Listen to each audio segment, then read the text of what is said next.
When I was a kid, I hated the annual Morlow Cull. I was kept away and found excuses not to be there. Then, aged 10, my dad marched me down to the beach with other men and put a knife in my hand. It was the worst day of my life. I saw Morlows slit from jaw to belly, more blood than you could imagine. I didn't sleep for months after. But you grow up, don't you? I never felt it right that we was killing Morlows, but what could I do about it? I was just a fisherman. One day I see Samphire, the new harbour officer, handing out leaflets on the quayside. Stop that cull. I went along to that first meeting at the campsite. Greg Litherland was one of the other organisers. It was beautiful. So much hope around that campfire. When I spoke about the pain of the Morlow, it really felt like the young uns were listening. Me, Sam and Greg held regular events to raise funds for badges and patches.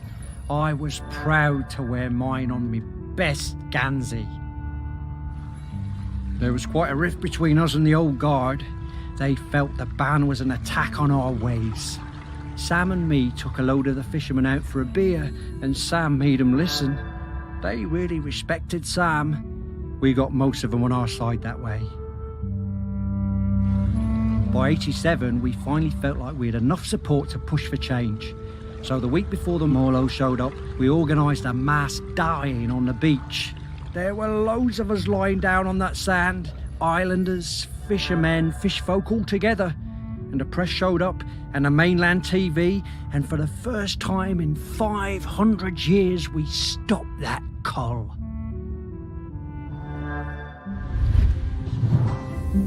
I'm so glad we don't do that cull anymore. I was proud of Sam and that lot when they finally made the old uns see sense. And, well, I did my part. Held a lot of those early meetings at the museum, we did.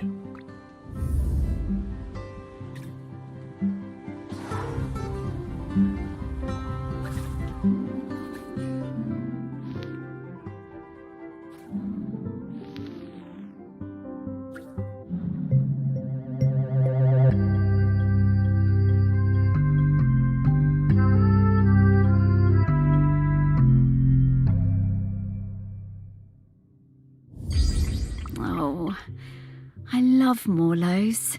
Such gentle creatures.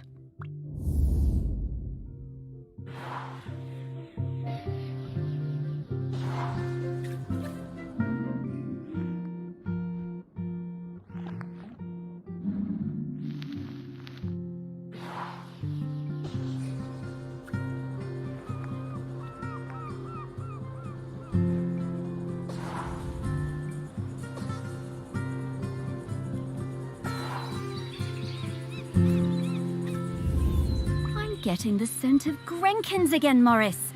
I'll pop up to let you know when we're close to one.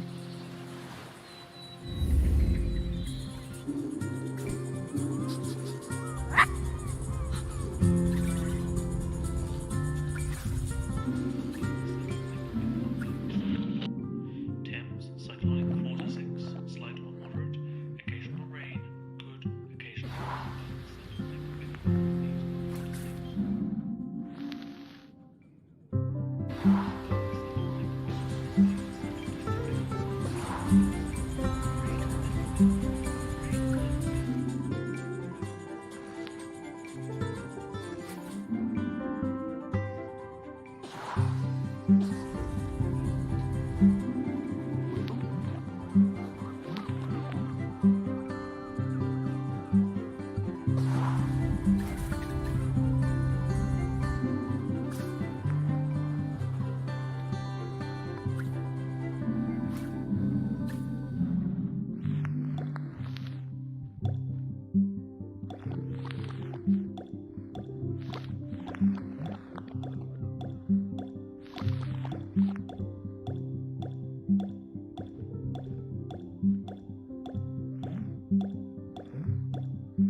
I swim with a pod south of the Fire Isles. I believe the dry-siders call the larger one Shelmerston. It's where the ceremony happens for the dry-sider who stopped the world from cracking. That's where I first heard talk of toast, and where I met the friend called Samphire.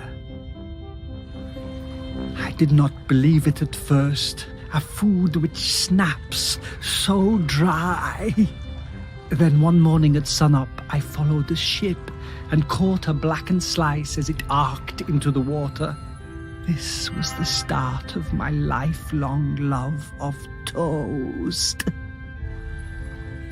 I saw Samphire on the dry side and came up out of the sea to ask them for toast. They asked me to put on some pants, but I refused to denigrate myself with dry-side fabric. No matter, I had brought some shiny coins with me that I found on the seabed and secreted in my swimming falls. Sam took me to their parents' toast shack, but they refused to serve me without clothes. They also told me that my shiny coins were unsuitable, too old. So Sam lent me some trousers, and I swept the toast shack in return for crispy slices. Sam taught me some of the ways of the dry-siders, but to be honest, I'm only interested in the toast. I never wanted to eat anything else. Sam understood this. I spend my nights swimming through the black waters of the deepest ocean trenches. By day, I come up onto quayside and fill up on the finest crusted seedy bloomer, almost black, no butter. Oh, I could really go for a nice piece of toast right now. But, yeah, with butter.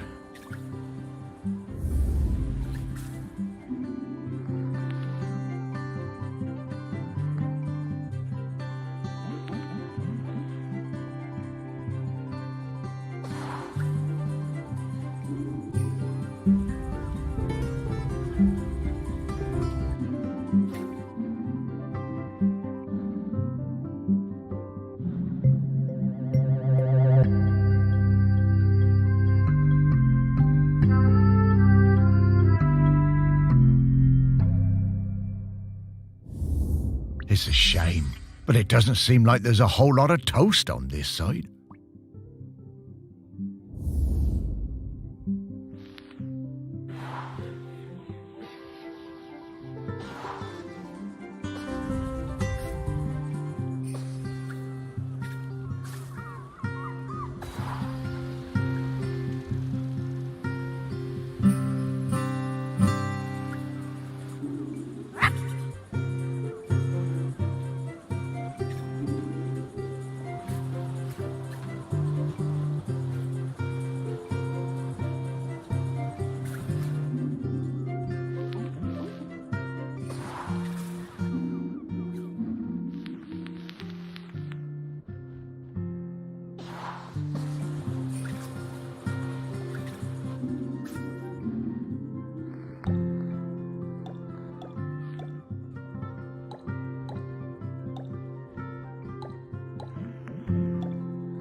By the time Sam started as the harbour controller in '79, the fishing industry in Shelmerston was on its arse. No way to compete with those factory trawlers from the mainland, was there?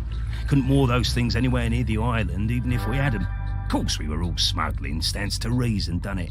There was no money. All those old fishing sheds on the quay, the ones the tourists like, were falling down. Old place looked, pardon me, like a tip. There was a lot of trouble at first. Sam trying to stick by the rules and catch us out any way they could, and us trying any which way to give her the runabout. Wasn't easy, mind you. She was smart, that Sam. You never knew when they were going to pop her head out of the water beside your tub. And to be fair to Sam, some of them smuggling boys were bad uns. Worse stuff than booze on some of them boats, and that's the truth. Probably no bad thing Sam put a stop to it. But in time, Sam started to see how things were, how we do things, and we came to an understanding of sorts. If Sam turned a blind eye to a bit of the decent stuff, the harmless stuff, then we'd report the worst of it. I mean, we all want to keep the seas safe, stands to reason. Plus Sam was partial to a bottle or two of the sheep shank on occasion. Oh yeah. Sam was sharp as a gutting knife. They made us hand over some of the, shall we say, dividends to fix up the quay. All them sheds and that. Make them into something we'd be proud of. Turn things around for Shelmerston, that did. Now we get more of those tourists since the big ferry started, and they love a day out on a boat. Ken takes them all out, he does. At the same time, Sam organised a kind of work-sharing thing with the fish folk. Got some of them to swim along with the fishing boats, help them locate the biggest shoals. Gave those big trawlers with all their fancy radar gear a run for their money. We'll never be big players in the fishing down here. But thanks to Sam, we hold our own. Bless 'em.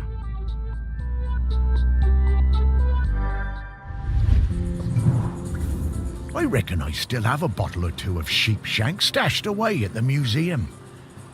Don't suppose anyone will ever drink them now.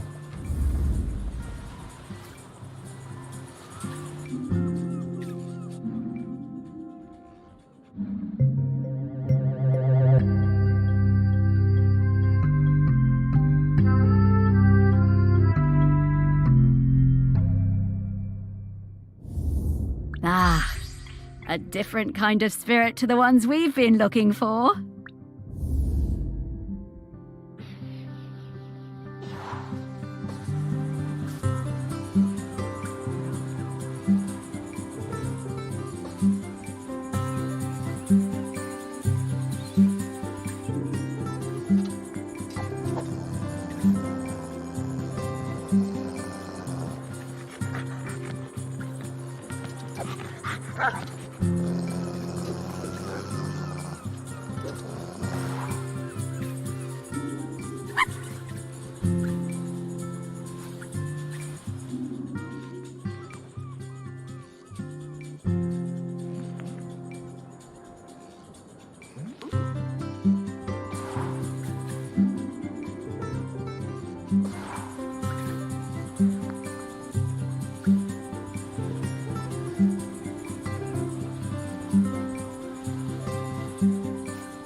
It was the 6th summer after I spawned that I went to my first Aggie's Day ceremony.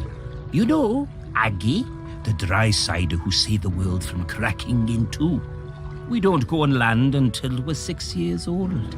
It's all swimming, wafting around. Standing up is hard at first, the weight distribution. Anyway, I went up dry side for the ceremony, and that was where I first met Sam.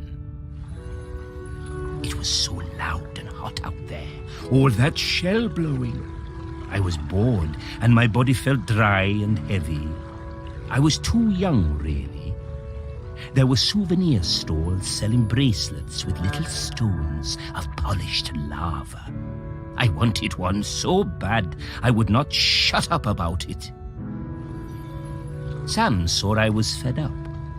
They took me up the beach, away to the dunes, and Sam gave me a little polished stone of my own to play with. Had a heart of gold, they did.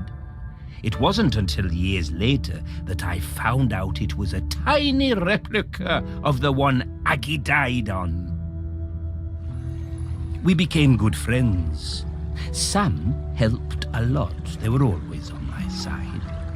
My pod, we were quite traditional, didn't like us working with the dry-siders, but Sam talked me into going for the job as a diver on the new harbour. If it wasn't for them, I don't think I'd have tried. That stone was my lucky charm. I took it with me when I went for the interview, and I took it down with me when I went on my first dive. I had a pocket made specially in my tool belt. Sam took me under their fin, invited me out to the Camel, and let me stay with them and Blythe on the ferry if it was a late one. And there were plenty of late ones. Karaoke nights are still my favourites. Every time I feel that lucky stone in my pocket, I think of Sam.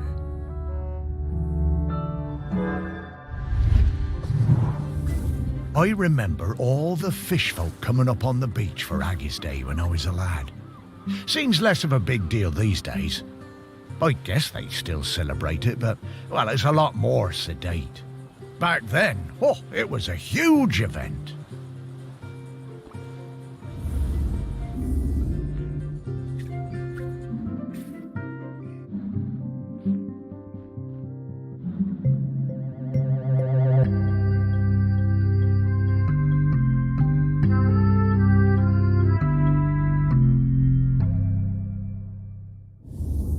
Oh, magic stones? I knew humans were superstitious, but I thought the fish folk would be a bit more savvy.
I first met Sam when I sailed the new ferry, the Queen of the Isles, into harbor. Of course, I'd heard of the fish folk, but I'd never met one. Sam was an amazing pilot. Knew the waters better than any boatman. It was strange steering a course for someone actually in the water, but we never went wrong with Sam to guide us in.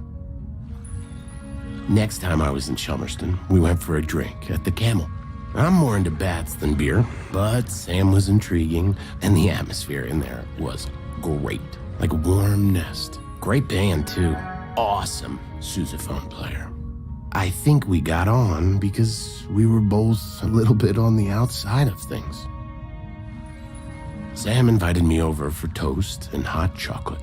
Honestly, hot chocolate doesn't do it for me, but the toast, that multi-seed bread. Sam made the best toast. I told Sam that next to a good cuttlefish bone, that it was my favorite snack. I stayed over. In the morning, we went for a walk along the beach. And just as the sun was rising, I took them flying on my back. We went up and looked down over the islands. Sam wasn't scared at all. They said it was like swimming through the air. It was on the next trip to Shelmerston. We just sighted land when Sam's head popped out of the water right beside my berth and passed me a fresh cuttlefish bone, carved especially for me. When we moved in together, it was the best day of my whole life. I put that cuttlefish bone on my bedside table within beak reach. I still look at it every day, every single day.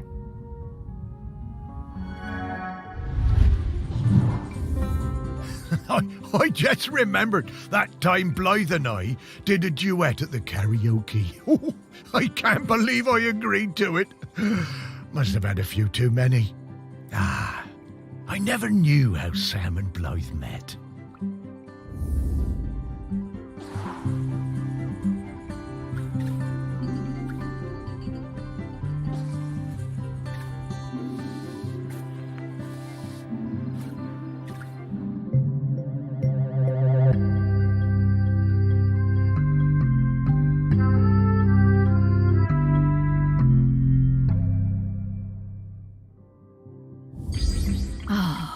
I used to love finding these on the beach.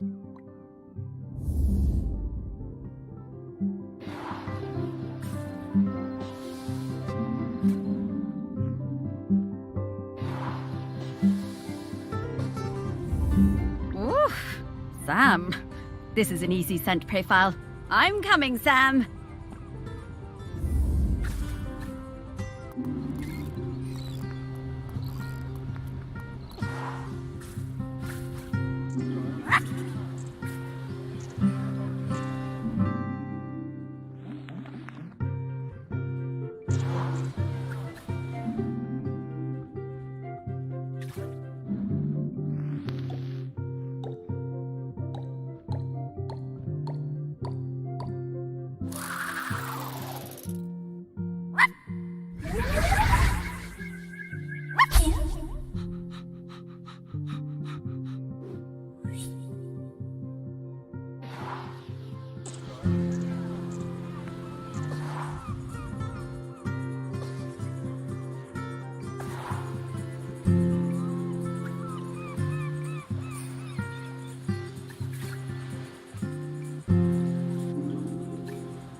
Ahoy there, Samphire! Morris and Sparky! Oh, lovely to see you both. What can I do for you two? Well, we wanted to ask you something. It's about Aggie. She doesn't have long left now, does she? Poor thing. No, not long at all. We were hoping you might replace her as custodian. Oh, Morris. I spent years of my life as harbour master trying to keep people from meddling with nature. I don't feel any differently now. I'm appreciative of all Aggie has sacrificed for us, but the island spirit isn't evil. It just needs to erupt from time to time. And if it needs to now, let it, I say. Let nature do what it must. As the fish folk say, the tides will tell. Yeah, Sam, I hear that. I really do. No, Morris. We can't just give up. Now, we'll talk about this in a bit, Sparky. Sam, it's always good to see you. Will you be around later? I think I will. A volcanic eruption is a rare and beautiful thing. I think I'd like to see it.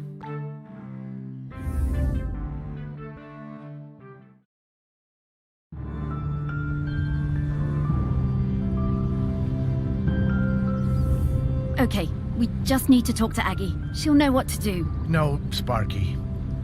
I've been thinking about it, and I think Samphire's right.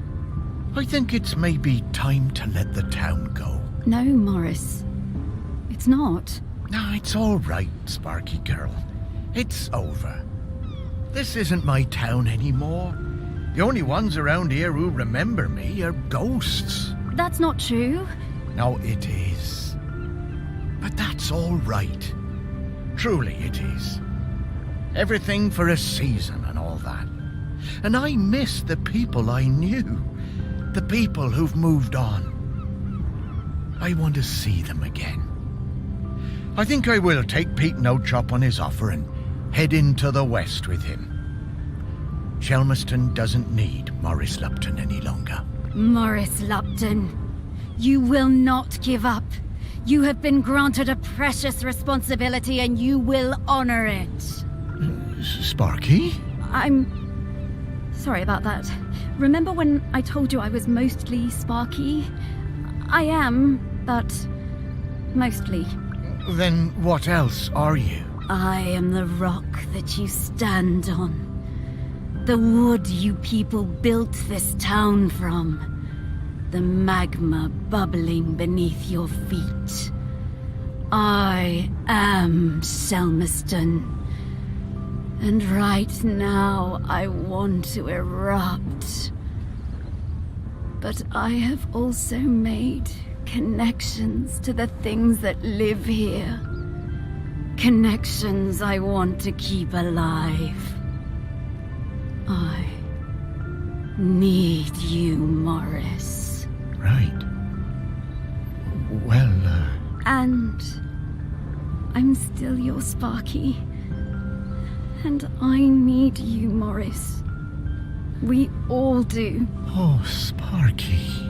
I know you feel forgotten. I know you want to move on. I do too, but I can't until I wrap up this last bit of unfinished business. Will you try one last avenue with me? If we still can't find a solution,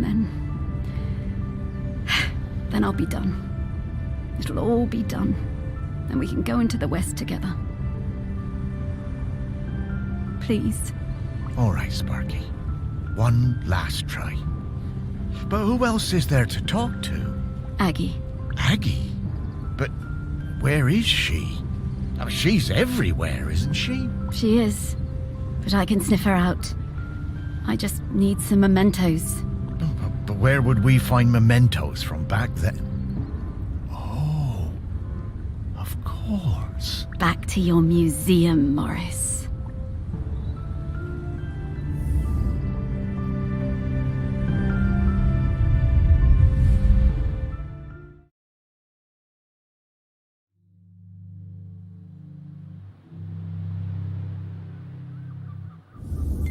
Ah, well, it's reopened. Well, I suppose that's good. Need to keep up the footfall.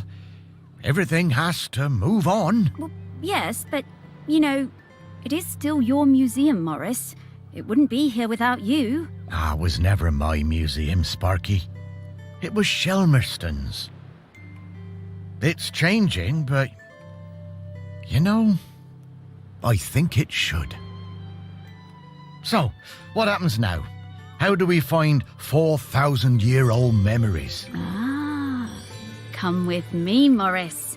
There's one more thing I ought to show you. Okay, Sparky.